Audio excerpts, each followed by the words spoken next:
হাসি গান গাইছিল শুনেছো? হ্যাঁ শুনলাম। তুমি ওকে কিছু বলবে না? আমি ওর বড়দা, যেরকম নেচে নেচে গান গাইলো, কিছু তো একটা বলতেই হয়। ওকে ওকে ডাকবো? এখন ডাকতে হবে না, অফিস রেডি হয়ে যাবে। অফিস থেকে ফিরে এসে সবার সামনে ডেকে এনে যা বলার বলবো। থাক থাক। কি বলবে শুনি না। ওই যে বলবো যে এত ভালো যখন গানের গলা, তখন তার গান স্কুলে ভর্তি হয়ে যেতে পারিস। মাইনেটা না আমি দিয়ে দেবো। কি ওর গানের কথাগুলো তুমি শুনেছো? হ্যাঁ শুনেছি, খুব মন দিয়ে শুনেছি। শুনে তো মনে হলো গানের কথাগুলো নিজেরই লেখা। বুঝলি হলো? আরে লোকগীতির ওপর ওর যে এত দখলে তো ভাবাই যায় না। তুই কি বলিস? হ্যাঁ, ওর গান শুনে আমি তো মনে মনে ঠিকই করে ফেলেছি। সামনের মাসে মাইনে পেয়ে ওই জন্য একটা হারমোনিয়াম কিনে আনবো।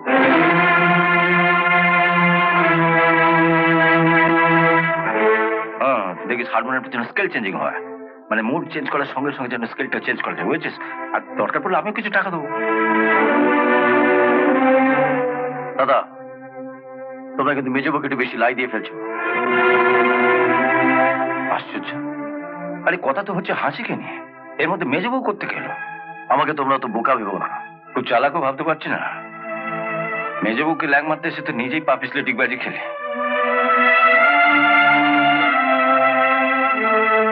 আমি শোধ তুলবো। কি করবে? মেজবউকে তাড়িয়ে দিবি? দরকার হলে তাই দেবো। শোন, আমি আর বাবা যতদিন বেঁচে আছি, তোর এই বড় বৌদি আর ছোট বউ যতই তোকে মদত দিক, তোর ইচ্ছে পূরণ হবে না। এই মেজবউ এই বাড়িতে আছে, এই বাড়িতে থাকবে।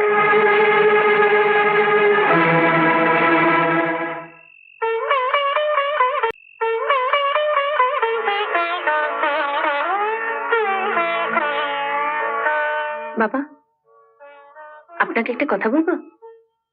কি কথা বলো? আমি যে চাকরিটা করছিলাম সেটা আবার করবো।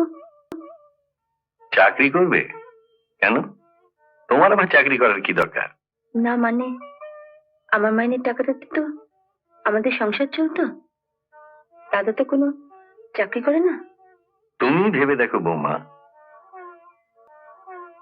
আমার পুত্রবধূ হয়ে তুমি চাকরি করবে, এতে কি আমার সম্মান থাকবে?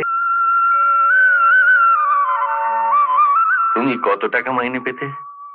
সব মিলিয়ে 3000 টাকার মতো। থাক বাবা, এ নিয়ে আর আপনাকে চিন্তা করতে হবে না।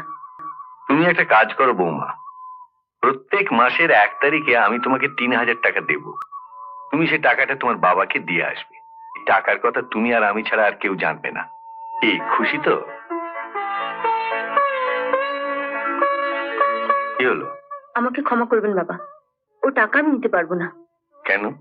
আমি চাকরি করলে যেমন আপনার সম্মান নষ্ট হবে, তেমনি চাকরি না করে আপনার দেওয়া টাকা যদি বাবাকে দিই, বাবার সম্মান নষ্ট হবে। আপনার পুত্রবধূ হয়ে আমি যেমনি আপনাকে অসম্মান করতে পারি না, তেমনি মেয়ে হয়ে বাবাকেও বা কি করে অসম্মান করি বলুন? আমি যাচ্ছি বাবা। শোনো, কাল থেকে তুমি চাকরিতে যাবে।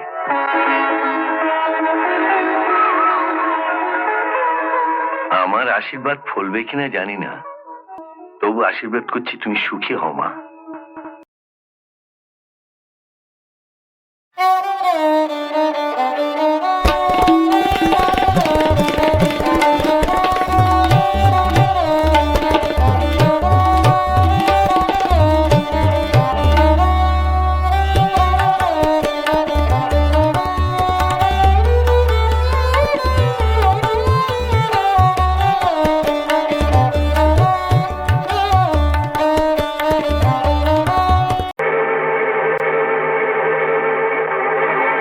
কোথায় যাচ্ছ?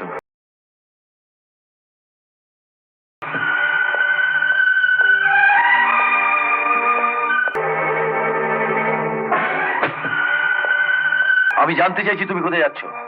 আমি কোথায় যাচ্ছি তা তুমি জানি কি করবে? আমি তোমার স্বামী, আমাকে তো জানতে হবে। আমাকে না জানিয়ে তুমি কোথায় যাচ্ছ? ছবল মারতে না পারো, একবার অন্তত ফোঁস করে উঠবে। কি হলো, চুপ করে আছো যে? বউ ভাতে রাত থেকে তুমি আমাকে খাটে শুতে দাওনি, এই কথাটা আমি যেমনি হাসি ছাড়া কাউকে বলিনি, তুমিও তেমনি একজন ছাড়া কাউকে বলো না যে তোমার বউ তোমাকে কোনো পাত্তাই দেয় না। তাহলে তুমি বলবে না যে কোথায় যাচ্ছ? বললাম তো, জায়গা থেকে সবকিছু বলার প্রয়োজন মনে করছি না।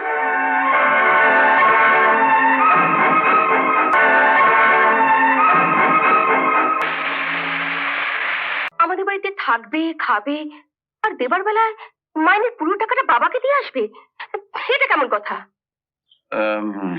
তুমি বলতে চাইছো ও যখন এ বাড়িতে থাকছে খাচ্ছে তখন বাবাকেও কিছু টাকা দেওয়া দরকার, এই তো? হ্যাঁ, নিশ্চয়ই।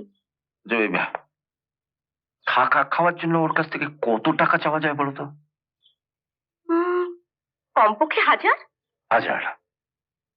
ঠিক আছে, তুমি চট করে শাড়িটা পাল্টে ফেলো তো। শাড়ি পাল্টাবো কেন? অফিস যাওয়ার পথে তোমাকে তোমার বাবার বাড়িতে নামিয়ে দিয়ে যাবো। তুমি তোমার বাবার কাছ থেকে 1000 টাকা নিয়ে আসবে। কেন? বাবার কাছ থেকে টাকা আনবো কেন? তুমিও তো এই বাড়িতে থাকছো খাচ্ছো, অথচ একটি টাকাও ধরাচ্ছ না। আমাকে চাকরি করতে দাও, নিশ্চয়ই দেবো। তুমি চাকরি করবে? মেজো বউ যদি চাকরি করতে পারে, আমি পারবো না? ম্যাডাম, চাকরি করতে গেলে পেটে একটু আধটু বিদ্যে থাকা দরকার। বিয়ের আগে তো শুনেছিলাম বিয়ে পাস, বিয়ের পরে দেখলাম এ পাস ও পাস ধ পাস। আমি কি করব? ছোটবেলায় অসুখ করেছিল বলেই তো পড়াশোনা বেশি দূর এগোতে পারিনি। অসুখ তোমার লেখাপড়া বেশি এগোতে দেয়নি বটে, তবে অন্য ব্যাপারে অনেকটা এগিয়ে দিয়েছে। তার মানে? এই কথার মানে বুঝতেও পেটে একটু বিদ্যে থাকা দরকার। যাক, তোমার কাজ করে অফ দেরি হয়ে যাচ্ছে, তোমার খাবারের ব্যবস্থা।